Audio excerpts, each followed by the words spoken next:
Processed food industries are thriving in developing countries despite government commitment to eradicating non-communicable diseases, prevention programs aimed at reducing obesity, type 2 diabetes, and sugary beverage consumption.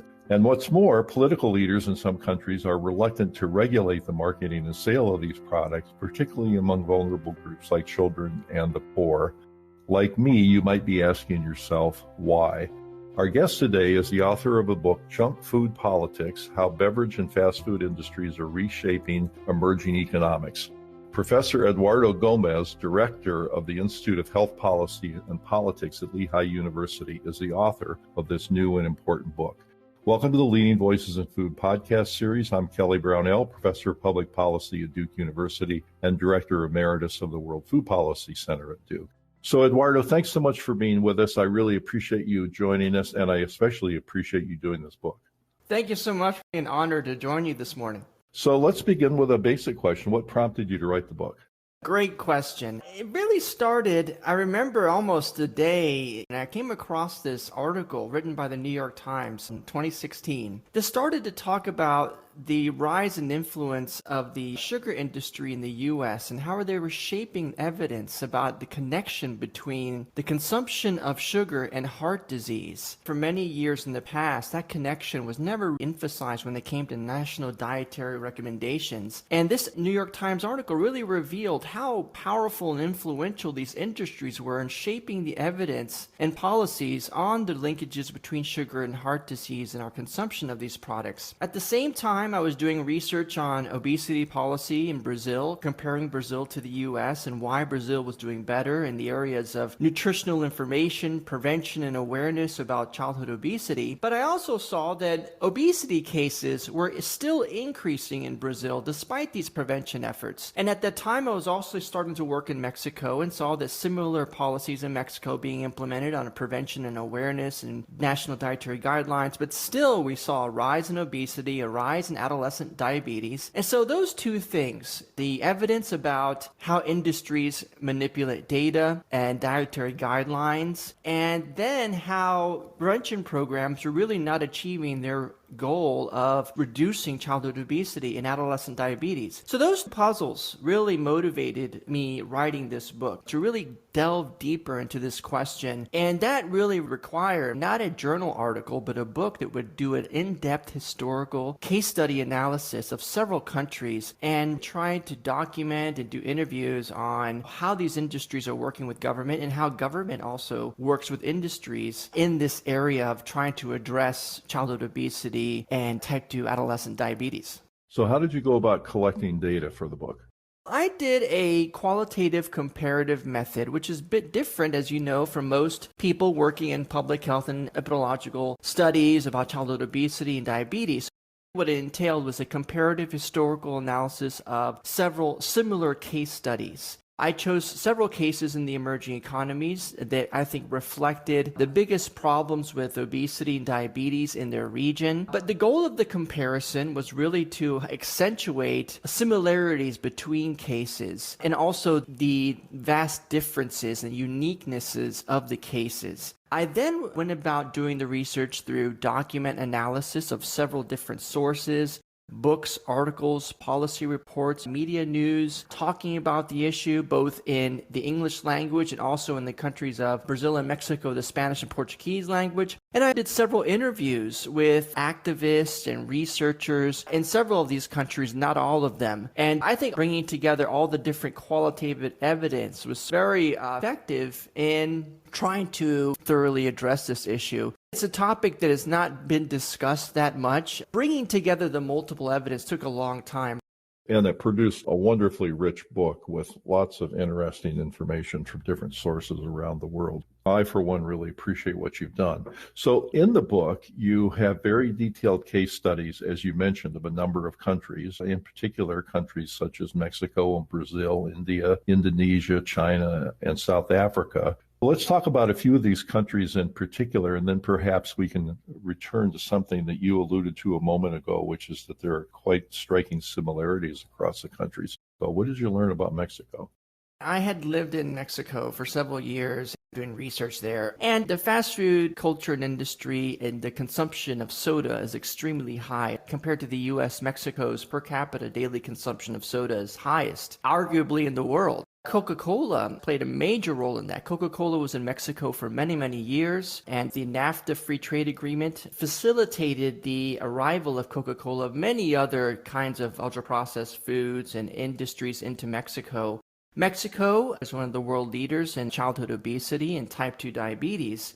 The government did for many years a good job of raising awareness to this issue. The National Institute of Public Health in Cuernavaca, for example, did fantastic work elevating the issue, convincing the government that something needed to be done about this ongoing health problems, especially among children and the poor. But what I found is while there was legislation being implemented, it was a lot of times delayed, and those policies that were created, such as limiting the presence of sodas within schools, were not really effectively enforced. A lot of parents reporting to schools that their children were still consuming soda products. Of course, everyone knows about the soda tax that was implemented in 2014 and Mexico becoming the first in the world to have a national soda tax. And that's been a very effective effort, but there were several years in which this was debated and delayed. And for many years, industries resisted improvements to the food label, which was eventually accomplished recently. But all of this started to point to the power and influence of major industries and their interest group. One thing that I learned in this case is that industries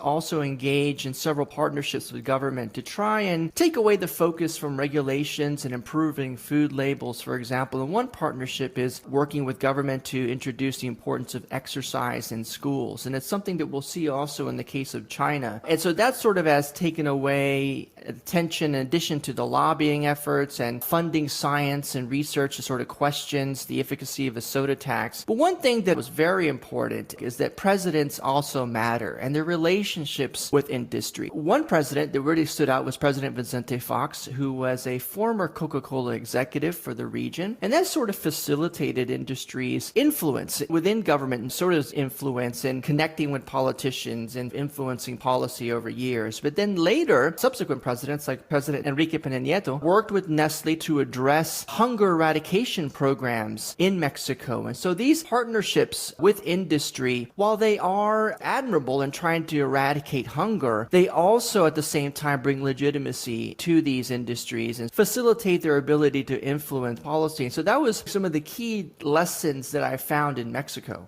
So moving to a different part of the world and of course to a different political system, what did you learn about China?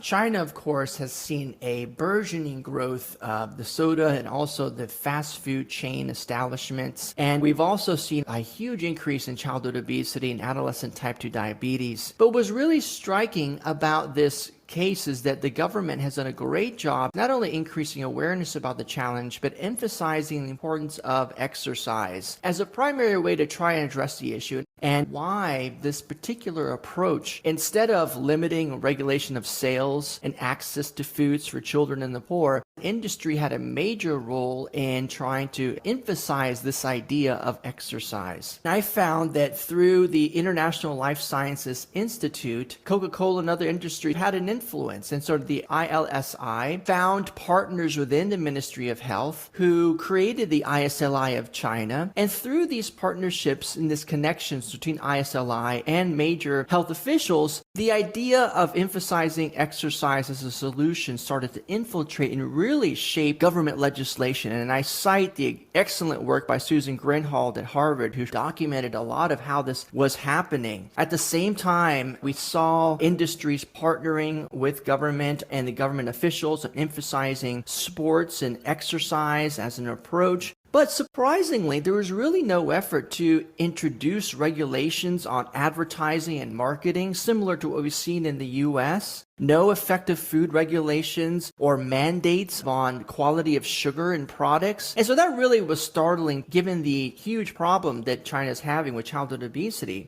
But again, government partnerships with industry on eradicating poverty and achieving economic growth certainly doesn't help and overlooks the need to introduce regulations and sees industry as a partner in trying to achieve China's broader efforts on poverty reduction and economic development. Well, we're certainly starting to see some themes emerge in the stories that you're telling. So let's go to the third continent. What did you find in South Africa? Well, South Africa is a very interesting case where, again, like these other countries, you've seen a rise in obesity, type 2 diabetes, and it's been very challenging. And culturally, being overweight has been seen as a sign of health for some, and being thin being associated with diseases such as HIV, AIDS, or tuberculosis. So one of the major hurdles that governments, the activists has also been trying to address, overcoming that information about the health implications of being overweight, and then also increasing public's knowledge about type 2 diabetes. But similar in the other cases, you saw government efforts beginning in 2015 to address the national obesity issue, but there are very, very few effective policies introduced, such as there are no advertising regulations. Advertising and marketing, they basically been introduced as plans and ideas with no concrete efforts yet. The government relied on self-regulation, where industries pledge not to market their products to children and to be more responsible in that. And also there's been no regulations on sales, these foods in and around schools, and no improvements in labels. And so why has that been the case? And again, industry's been very involved through policy partnerships, working with government to emphasize, again, exercise. Companies like Nestle have done a very good job in providing nutritional education and training to schools. And while admirable, these partnerships have distracted the government from pursuing these regulations and trying to address these issues, seeing that these industries are partners and seeing no real need to introduce these regulations. But again, at the same time, presidents matter. You've had presidents with very strong connections to industries. Current president, for example, having been in consulting profession, direct ties to fast food industry. And they've seen these industries as a critical partner in addressing economic development, but especially job security and job growth, and seeing them as a need to be there and prospering. But at the same time, you've also seen a civil society that is starting to emerge, but has been challenged by industry's relationship with other nutrition researchers and activists, and not being able to work and create a broader mobilization effort to address this issue. And so the activist community is just now starting to emerge. They don't have as many allies in society that they can work with. And as we saw in China, the civic activist movement has been just very slowly emerging. That's been limiting as well. Their comments so far are consistent across countries, focusing on physical activity, for example, diverting attention away from industry influences and regulations that might affect them, weakening regulations and things like that. What do you see as the main themes that are weaving through this picture? There's several main things. One is policy partnerships, industries partnering with government, and how this helps industry convince policymakers that regulations are not necessary. Those studying commercial determinants of health and nutrition, we all know this, but this has been especially prominent in the emerging economies. Another is corporate social responsibility activities. There have been so many cases, wonderful efforts that major soda and food industries are doing to increase education, nutritional awareness and training, even food regulation and quality of food, for example, with street vendors. But again, these CSR activities are taking away and distracting from the need for regulations, while at the same time bringing legitimacy and social legitimacy, community legitimacy to their product. Another major theme is that these corporate social responsibility activities, for example, sponsoring or providing support to NGOs, that sort of contributes to dividing society. So when industries partner with certain activists or NGOs that sort of question the importance of particular policies or libertarian principles of having the right to eat whatever food that you want, whenever industries partners with these researchers and activists, it takes away from the number of activists, real activists working on the issue can partner with. There were many cases where I interviewed activists who are saying that, they don't have as many allies that they can work with because of these other people, these nutrition researchers working with industry. So that was a major issue that I came across. Another was institutions. Institutions matter very much, specifically their ability to include civil societal interests and ideas. In the case of Brazil, I talk about CONSEL as a national council that was within the office of the presidency. And under the previous Lula administration, now Lula is back as president, civil society had access to the office of the presidency in providing nutritional information and recommendations for policy. policy. Under the Bolsonaro administration, the Conselho institution was no longer present, but now it has reemerged again. That was the one case where institutions really mattered in guaranteeing access to activists. In all the other countries, these kinds of institutions were not present. The final theme is that presidential politics and policy matters considerably. We often point the finger to industry and, blaming them for everything. But this book really shows that we also need to blame presidents for not being more careful in the kinds of partnerships they engage in with industries, even though their intentions may be admirable in trying to eradicate hunger, eradicate poverty, achieve economic job growth. By partnering with soda and food industries, they're also providing legitimacy to them and providing excuses not really to pursue regulations that may harm their prosperity. Those were the main themes that came out in the book. So a number of things have been tried around the world to counter industry's influence. What do you think are some of the most promising? The most promising are effective regulations on advertising and sales of products. And there are very, very, very few great examples. But one, Chile has seen amazing progress in introducing restrictions on the advertising of foods by law, eliminating the usage of cartoons on cereal boxes, something that, of course, we haven't achieved yet in the U.S. And that's been very effective in sort of addressing this issue. And I think that these sales and advertising regulations are just the most difficult to achieve, but can really get to the root of the problem, which is decreasing children's awareness and interest in food products. Another is incorporating civil society within institutions. The more that governments can provide a venue for activists to have presence within the Ministry of Health and to actually introduce policy ideas, that can be very effective. And I think that that's been, with the exception of Brazil for several years, this has been absent in all of the countries that I really looked at in my book. And I think that's something that needs to really be taken more seriously. And then another is investing in civil society, providing more funding for nutrition researchers, activists, and NGOs that are trying to raise this issue about childhood obesity, but also the commercial determinants of health. That's still a much needed area. The Bloomberg Foundation has done great work in Mexico, but we need a lot more in other emerging economies and not more support for these activists. And these are efforts that can really help to address this issue. I'm happy you mentioned the Bloomberg Foundation because thanks to them, a number of these things have been evaluated, which really helps other countries be informed about what might be effective and what might not be. There are things that are not being done that you would think might be considered. I do think that it's time that presidents around the world and other health officials, leaders, question their partnerships with industry, question if it's really effective. And I believe that there should be more of an effort to not have industry involved in nutrition policies, non-communicable disease policies, and especially policies that focus on childhood obesity. I think the case of China really showed that that can be a major problem.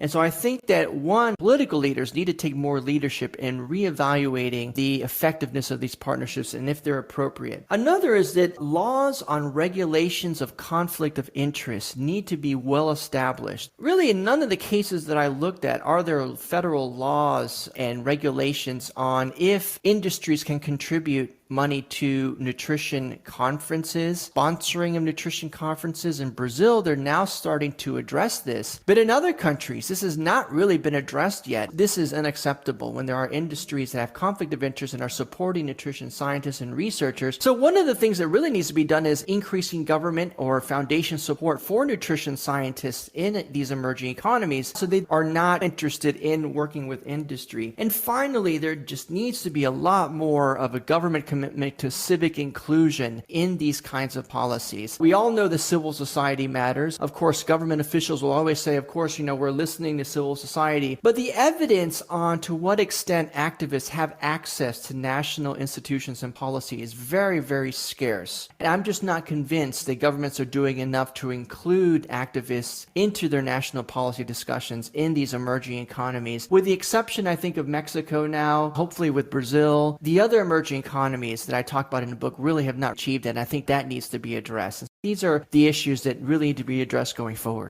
Who belongs at the table when these nutrition policies are being made becomes a really interesting and fascinating point. there are people who are at the table who probably shouldn't be there, at least in certain cases, and organizations and people who should be there who aren't. So making progress on both those counts could potentially make a big difference. Eduardo, thanks so much for joining us. I really appreciate the work you've done, and I hope there's more and more attention to these themes that weave across countries. In some ways, it's not so surprising because these are multinational companies, and you'd suspect that a strategy developed somewhere in the world would be deployed elsewhere. But it's very helpful to point these similarities out because then countries can predict what's likely to happen as they begin work on this, and then other countries who are further along can understand how to counter these influences in many cases. So I really appreciate you pointing out the importance of these commercial determinists of health and also for being so constructive and thinking what might be done. So thanks again for being with us. Thank you for taking the time and highlighting all these different issues. Thank you so much. Oh, it's been our pleasure. So our guest today has been Dr. Eduardo Gomez of Lehigh University and author of the book Junk Food Politics, published by Johns Hopkins University Press.